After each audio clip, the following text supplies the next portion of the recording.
Hello there, amazing viewers and subscribers, and welcome to a brand new Doctor Who related video for today. As you can tell, I've kind of made myself a new Doctor Who corner with me Hartnell figures here. Up here, I've got me kind of Troughton / Pertwee, and then I've got me two Pertwee figures. I've got two more shots for the Pertwee, and then just down at the bottom, you can see the beginning of the Tom Baker section of me figures.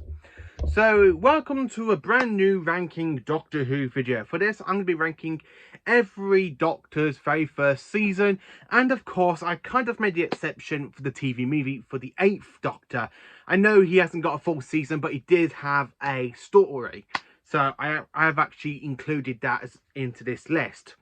So, we've got 13 Doctors, 13 seasons, and the TV movie to rank. So, I'm literally looking forward to diving into this. So, the reason I've started to thought about doing this video is because I was actually in the middle of ranking the every Doctor's last season from worst to best. So I thought, you know what?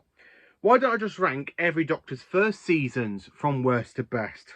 From the ones I really do not enjoy as much, but then we get to the ones I think are brilliant and amazing and absolutely fantastic. So, are you sitting comfortably? So let's dive in, shall we? Yes, let's dive in. So in 13th place, I've had to put Series 2 for the 10th Doctor. Yeah, this is my least favourite series of modern Doctor Who and Doctor Who in general. It feels much like I said in the previous video, that Series 2 just feels like it's just every single episode is like a date to the Doctor and Rose. I mean, when you get to New Earth, it feels like a date. Teeth and Claw is supposed to be a date. Score Reunion and The Girl in the Fireplace and Rise of Summit Age of Steel doesn't really feel like that. But then, of course, you go to The Idiot's Lantern, The Impossible Planet. Then, of course, we have Love and Monsters, then Fear Her, and then Army Ghost and Doomsday. I mean, the episodes that really do stand out to me, really, is literally Rise of Summit Age of Steel / The Impossible Planet, Satan's Pit / Army Ghost and Doomsday. The rest of the episodes are very meh. I don't really care for this series. I think it's just absolutely garbage. It's got some good moments in it, as I said. It's literally got three good stories, but in those three stories, they're all two-parters. So technically, we've got 6 good episodes out of 13. I mean, I really do not like the Christmas Invasion. It's just so much drivel and crap that the Doctor just spends a lot of time in bed. Don't really care for it. In 12th place, it is Series 11, the 13th Doctor. Some people will put this one a bit lower, but to me, I just do not enjoy Series 2 and Series 13 again. It's one, I think it's got 3 good stories. Like Series 2, Series 2 has some good episodes. Series 11 to me has got 3 good episodes in there, basically, which is The Woman Who Fell to Earth, Kablam, and the Rose episode. The rest of the episodes are very much a mixed bag. You got some good stories, you got some ones that just really just make you laugh, like the Bating episode and the Damon at the Punjab, whatever. Then of course we have It Takes You Away. It's absolutely drivel. Series 11, not a great series. I mean, not even the Spider episode could save it. Now, if it was the Spiders from Metabilius 3, then yes, I think that would have been really good. But no, no, sorry about that. In 11th place, I had to put Series 8. As much as I do enjoy Series 8, I'm going to have to be honest, Series 8 does have a few issues. I mean, the whole plot of the finale, that the Cybermen are just an army for the Doctor, really makes no sense. It just, why would Missy go all this trouble converting dead humans, making the Cyberpollen fall to Earth just to create a whole army of the Cybermen just for the Doctor? Yeah, it has some issues, especially when you got Forest of the Crap and Kill the Moon. Kill the Moon, oh my god, how terrible is that episode? It does have some good episodes in there, like Deep Breath, Into the Dalek, The Robots of Sherwood. I actually do quite enjoy that one. Listen's actually quite good. Time Harvest, very confusing, and I do think it's a little bit of a joke. The Caretaker, again, it is enjoyable, but again, I just feel it's just meh. Then, of course, Kill the Moon, absolutely crap. Then, of course, you have episode after that, which is Flatline. No, sorry. Mummy and the Orient Express, that's quite good. Flatline, It's kind of okay. Then, of course, we have Dark Water and Death in Heaven. Yeah, I mean, some episodes are quite good. Some, the rest of them, not so much. I mean, the ones I physically do enjoy from this series alone is definitely Deep Breath, Into the Dalek, Mummy on the Orient Express, and of course Dark Water, especially when Dark Water is just ruined by Death in Heaven. And of course you have Santa Claus knocking on the TARDIS door at the end of the episode. Okay. And of course, when we get to Last Christmas, it's terrible. I will talk more about that when I get to the ranking episodes of every Christmas episode. In 10th place, I've had to put season 1. Season 1, the very first season that opened up Doctor Who. Yes, it has some good stories in there, like the very first episode of The Unearthly Child. Then, of course, you've got the Daleks, you've got the Aztecs, then the Reign of Terror. But then you have ones that aren't as good. I mean, I really do not enjoy the Keys of Madness. The Sensorites has got some good moments with the telepathic between Susan and the Sensorites, but not more's actually done. I mean, yeah, it's got some good stuff, but I have to be honest with you, I don't really rewatch this one quite a lot. I rewatch, if I was going to watch season 1, it'd definitely be for the 5th episode of the pilot for The Unearthly Child. Then, of course, I watch the Daleks, then the Aztecs, and then the Reign of Terror. They're the only ones I do go and rewatch quite a lot for this season. The rest of the stories I physically just ignore. I mean, I really do ignore the rest of The Unearthly Child with the whole caveman stuff. I really do ignore the Edge of Destruction, and I do ignore the Keys of Madness, and of course the Sensorites. I just don't really get into them that often. In 9th place, I've had to put the TV movie. So the TV movie, again, I do really quite enjoy it, but I can't really put it as higher because it's not an actual full-on season. Yes, it does have a regeneration, but season 4 does that as well, and so does season 21. So it does have a regeneration, but it's actually quite good. I mean, I do enjoy the TV movie. Yes, Eric Roberts is a bit campish, but he's actually quite better in Big Finish. Paul McGann is brilliant. I really wish we had a series with Paul McGann as the 8th Doctor. I really want a mini-series. I really do want a mini-series with the 8th Doctor. The rest of the episode, it's kind of okay. I mean, we do have a motorbike scene. We have the Master with Lee in an ambulance chasing after the Doctor and Grace on a motorbike. I really love the way how the 7th Doctor's there smiling when he literally locks the Master inside his case and goes, there, that should do it. And the Master still basically escapes. Yeah, I have to put the TV movie in 9th place because I do quite enjoy it. Now, some people are going to kill me when I say what's in 8th place. So in 8th place, I've had to put this in 8th place.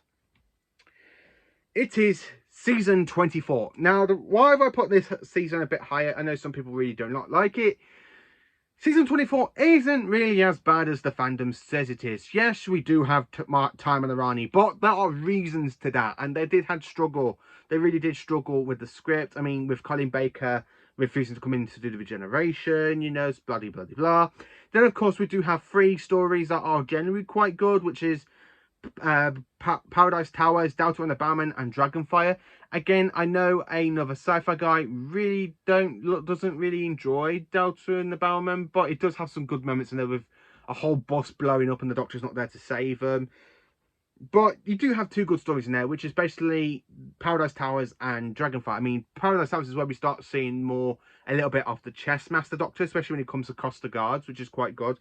And the music does help that. In 7th place, it is season 19. I had to put season 19 in 7th place because, 1, it is a really good season. It's my second favourite Peter Davison season.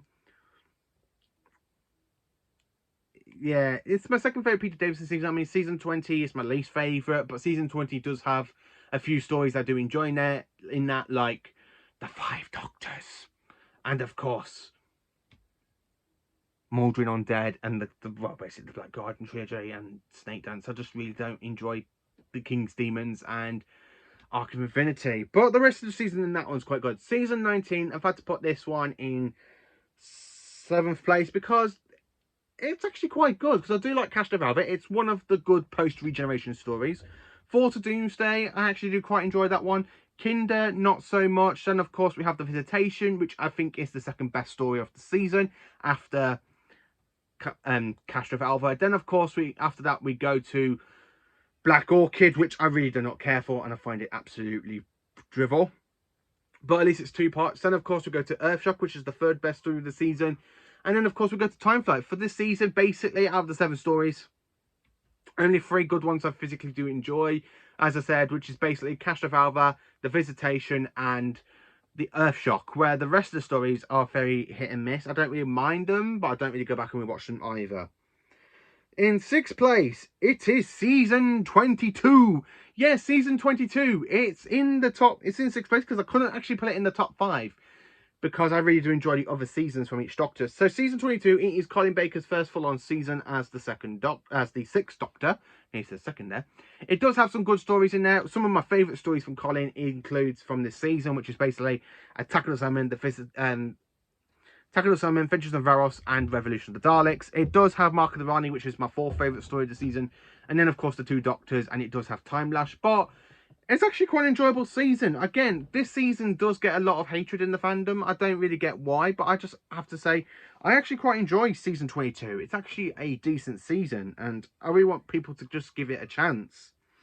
So now we are into the top 5. Yes, the top 5 seasons of Doctor Who of this ranking list. So let's dive into it, shall we? So, in 5th place, it is Series 1 with the 9th Doctor.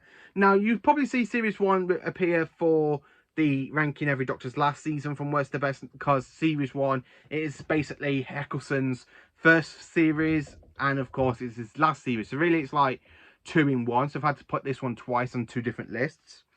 Series 1 for me, I actually quite enjoy Series 1. Yes, I do. I know some people don't like this, the farting joke in Aliens of London Werewolf 3, but I don't really mind that. Series 1, this is the season I do go back and rewatch quite a lot for Modern Who. I don't really rewatch it just because it's like, I know some people say, oh, you know, I'm not too keen on other episodes, you know, I'm like where some people say, oh, but you're more into classic Who than you are for Modern Who. Yes, but there are basically 2 good seasons that I really do enjoy for Modern Who for the Doctor's very first seasons.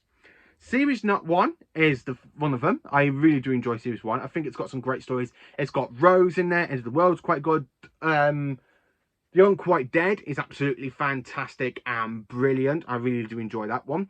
Then, of course, we do have Aliens of London Werewolf 3. Some people don't enjoy it. I have to be honest with you. I really do. I really want the Savine to return at some point in the future. I mean, after this series, they kind of went over to the Sarah Jane Adventures, but I really want the Doctor to face against the Savine. And then after that, we have Dalek, which is brilliant. Then, of course, The Long Game. It's a bit dull, but it's still okay. Then, of course, we have Father's Day. Again, I really do like the whole Paradox thing. The Empty Child and the Doctor Dances, fantastic. Boom Tomb's a little bit silly, but it does kind of carry on from Aliens of London Werewolf 3 2-parter. And then we have Bad Wolf and Part of the Waves, which is basically a really good finale, and it does lead into a regeneration, which is why, as I said, this season is basically a good which is why I've had to put it in ranking every Doctor's first seasons and ranking every Doctor's last season, even though Series 1's basically Eccleston's first and last season. So yeah, that's why you see this one later on in the list. In 4th place, I had to put Series 5. Sorry, there we are. Yes, in 4th place, I had to put Series 5. I absolutely love Series 5. I think it's a great way, and it really does dive into a new era for the show after the RTD Phase 1. Now, Series 5 has got some incredible episodes in there, like The 11th Hour, The Beast Below, Victory of the Daleks. I really do enjoy Victory of the Daleks. The Time of Angels and Flesh and Stone really make the Reaping Angels more creepy than they were in Blink. Then, of course, after that, we have Vampires in Venice, which is a little bit silly, but it does have some good moments in there.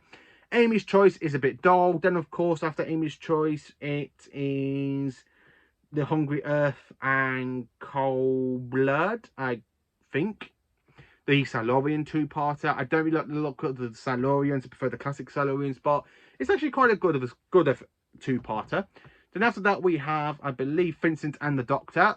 Some people like it. Some people don't like it. I mean, I physically don't mind it. It's not the best episode for me, but it's okay just to give it a rewatch, you know.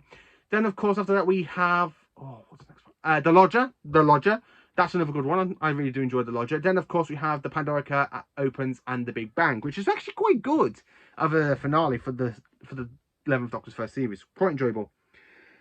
In 3rd place, I've had to put Season 4. So, Season 4, it is basically Charlton's first full-on series, and it's Hartnell's last season.